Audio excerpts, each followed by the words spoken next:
Chapter 36. How did Harrison Lancaster know she was in the dormitory, and even knew the dormitory's phone number? She was suspicious, and put on a cotton dress haphazardly and walked out the door. After going downstairs, she saw him standing under the parasol tree opposite the dormitory, his hands on his jeans pockets, his head slightly bowed, his figure quiet and reserved, not knowing what he was thinking. She felt that the scene of waiting for someone under the dormitory was very magical. While standing on this side of the road, she stopped indifferently, looking at him carefully, the young man standing in the night wind, tall, wearing a very handsome white shirt. With his age, he should actually be a senior in the school. It was now the time for evening self-study to end. The dormitory gate was bustling with people coming and going. Someone who shined wherever he went would naturally attract the attention of many people. But he still lowered his head, his messy hair covering his eyes, his whole body exuding a calm and leisurely aura, as if the noisy noises in front of the dormitory were just a quiet area to him. She slowly walked over, coming to stand in front of him, stopping. Just as he raised his eyes, she fell into a pair of eyes that were both calm and dark. She trembled slightly, such distant eyes, it was difficult to not make people's hearts flutter. But she just remained silent, not saying a word, not shy, not impatient, not panicking, looking straight at him, as if speaking, if he didn't speak, she wouldn't speak either. His very casual, shimmering eyes suddenly flashed and then he was completely indifferent, scanning her from top to bottom. To be honest, he had never seen her look like this pure, untouched by the dust of the world before. She didn't wear any makeup, her hair was still wet, her face had just been washed white, her cheeks were flushed, her clear eyes were both calm and curious as she looked at him, her lips were slightly pursed, perhaps a little unnatural. The darkness of the night highlighted her face like a precious gem, as if it would shatter with just a strong touch. She wasn't wearing fancy clothes either, just a very ordinary cotton dress, looking very innocent and lovely. She was wearing flip-flops on her feet, her white toes were unconsciously moving up and down, as if she was playing the piano. He interrupted his train of thought, handed her the bag in his hand, his voice steady and tight. "It seems like you lost your cell phone." She took it and looked at it. It was a cell phone that was exactly like the one Lily had stolen from her. "How did you know I lost my cell phone?" He seemed to think for a moment, then replied, "I received a confusing message." "Lily is crazy." She cursed under her breath, then asked cautiously, "What kind of message?" This time he answered very quickly and perfunctorily, "Forgot." She almost rolled her eyes, who would believe it? However, he didn't want to say it, and she wasn't curious enough to ask. She held the cell phone case, pondered for a moment, and felt that he was probably someone who wouldn't allow others to refuse, so her tone was a bit awkward. Your stuff, I can't accept it." He said, "I was given a cell phone by someone else anyway, and there are still many." Was he profiteering from the cell phone? Moreover, this lie was unskillful. But she was too lazy to expose it, and smiled, showing off her cute little fangs. "Then I'll happily accept it. In return, I'll treat you to a late-night snack." A cell phone for a late-night snack, that was fair. Since she had already said so, she suggested enthusiastically. "The crayfish at the west gate of my school is delicious, and there's also grilled meat, let's go eat that." He had no objection. They had just taken a step when someone's stomach started to rumble. She was still giggling before, now she looked miserable, laughing twice. A gentle smile appeared on the corner of his lips, asking, "Haven't you had dinner yet?" She touched her stomach in embarrassment, saying whatever came to mind, "I'm so tired, I slept all the way from afternoon until now." "Then don't eat this anymore, it's late, and your stomach is still empty, eat something light, okay?" He said, then lowered his head to look at her who was slowly walking beside him, waiting for her to respond. She curved her lips into a smile, nodding seriously. This nod, the night wind blew through, causing a few strands of naughty hair to fall out. His heart felt like it was choking, he felt a little excited and wanted to help her tuck them up. His eyes flashed, suddenly remembering the fluttering of his heart the night before her birthday, when he held her and danced. He couldn't help but secretly laugh bitterly. It seemed like he shouldn't meet her at night like this. Darkness always has an evil power that people cannot control. But he couldn't dispel the strange and inappropriate thought in his head. His hand trembled slightly, awkwardly pointing at her earlobe. Hey. Ah, damn it. He moved his gaze away, noticing the little girl's small ears, white, almost transparent, giving people a very soft feeling. She tilted her head to look at him in surprise, not knowing why he had just finished speaking. She wanted to ask why, but was hit by sleepiness, wanting to yawn.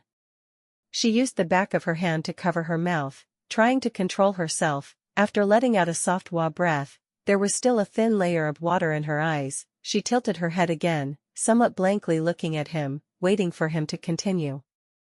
She had no idea that her eyes were glistening with tears, her face half awake and half asleep. Her silly and dazed expression had already made other people's hearts skip a beat. "What did you want to say just now?" she asked sincerely, the thin layer of tears that rose in her eyes from yawning gradually dissipated.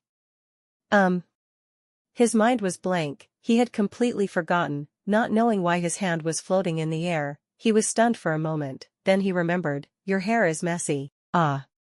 She was indifferent as if nothing happened, her hand stroked it, and a few strands of hair obediently lay behind her ear. What was this extremely embarrassing feeling? He walked forward with an uneasy feeling, lowered his head and glanced at her tired face, asking, "Didn't you say you just woke up? Are you tired again?"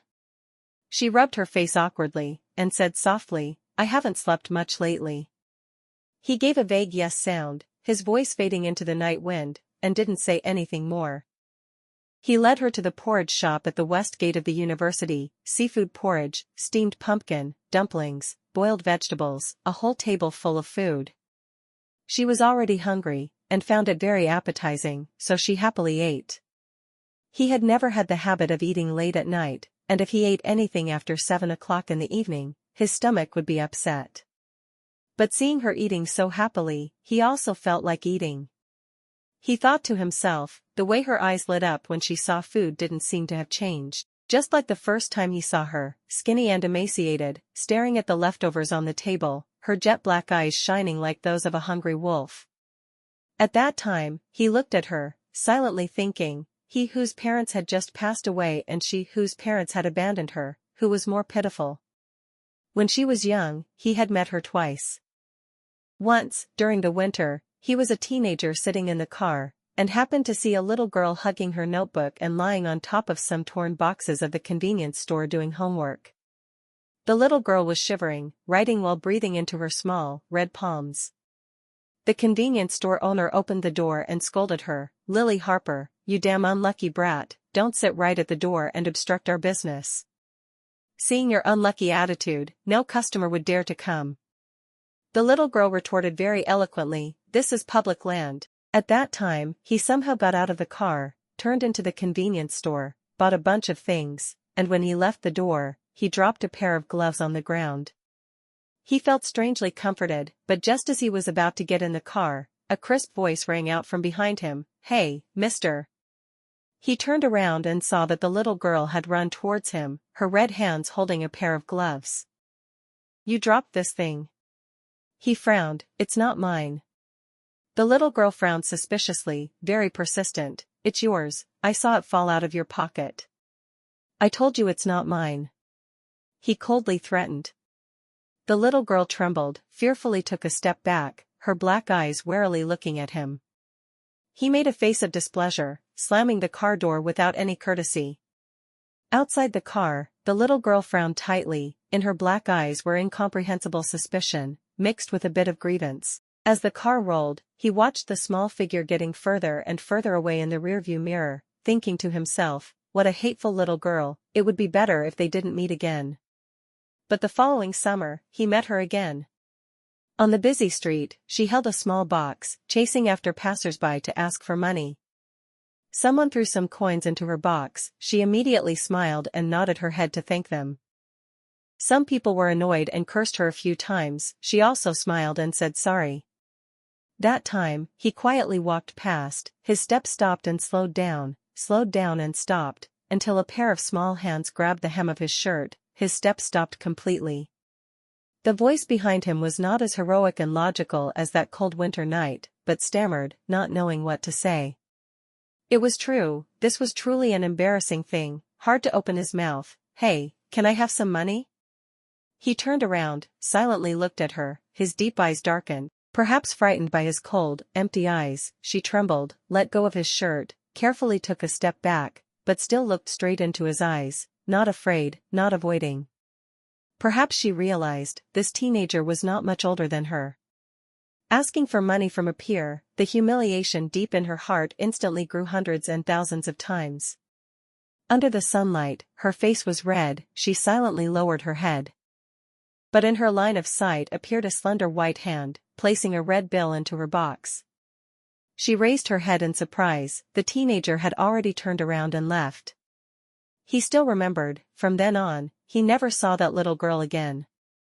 It wasn't until many years later, when he had grown up, that he went to Andrew's house to play and saw the script for a movie directed by Emma. The name of the screenwriter was Lily Harper. He was suddenly moved, and pretended to ask casually, which famous screenwriter was that? Emma said she was a classmate, but would definitely become a famous screenwriter in the future, and said she had transferred from Dalian, and was a very nice girl. So later, when Andrew went to the set to watch Emma direct, he went along. Once again, he met the girl he had been apart from for so many years. What surprised him was that she was very open and lively, always smiling brightly on her face, chatting with her girlfriends and Emma, her laughter as clear as the ringing of bells. This appearance made it completely impossible for others to see that she was a girl with an extremely unhappy childhood. He even doubted whether he had mistaken the person, but the name was not wrong, and those eyes, that face, were not wrong either. That day, he occasionally looked at her and smiled, and he felt very relieved, as if he had finally put down the heavy thing that had been on his heart for so many years.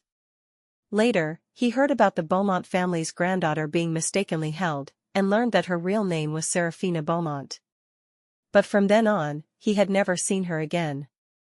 At the Beaumont family's grandmother's birthday party, the real Lily Harper was still like the eldest daughter of the Beaumont family, a member of Olivia and Theodore's family, welcoming and entertaining guests. As for the real Serafina, she was nowhere to be seen from beginning to end, and no one even mentioned her seat, which was left empty during the entire party.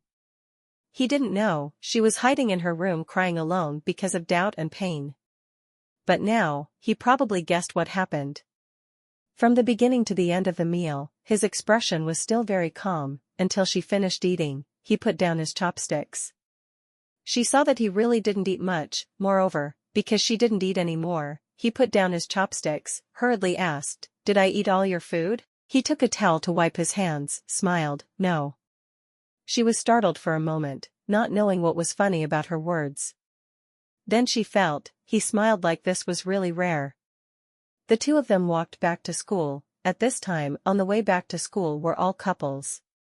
Looking at the many couples cuddling sweetly in front of her, she felt quite uncomfortable. She glanced at him, he still kept that indifferent expression.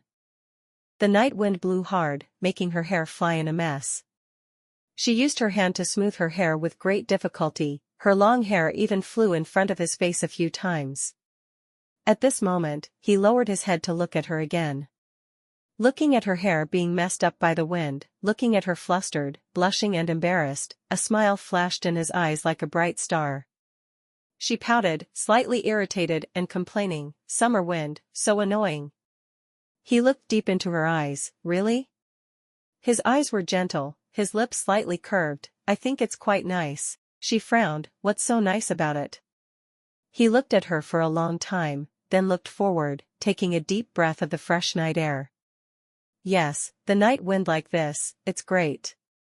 Arriving in front of the dormitory, she was about to say goodbye, when she suddenly remembered something. "Last time you took me and Theodore to the hospital, do you know a lot of famous doctors?" "You can say that." He answered sincerely, then added, "You want to find a doctor?" She nodded. "Last year my aunt had a traffic accident, now she's in a vegetative state. I want to find a doctor to examine her and see how she's doing." He thought for a few seconds, then sincerely agreed, "I know a few people who are neurologists, but they're all in America. I'll contact them for you." She smiled and happily said, "Thank you." His facial expression stiffened slightly, his lips curved unnaturally, and he said, "It's nothing." She playfully shook the phone box in her hand and smiled. "I said this." He looked at her calmly, a smile appearing in his eyes. "This is nothing.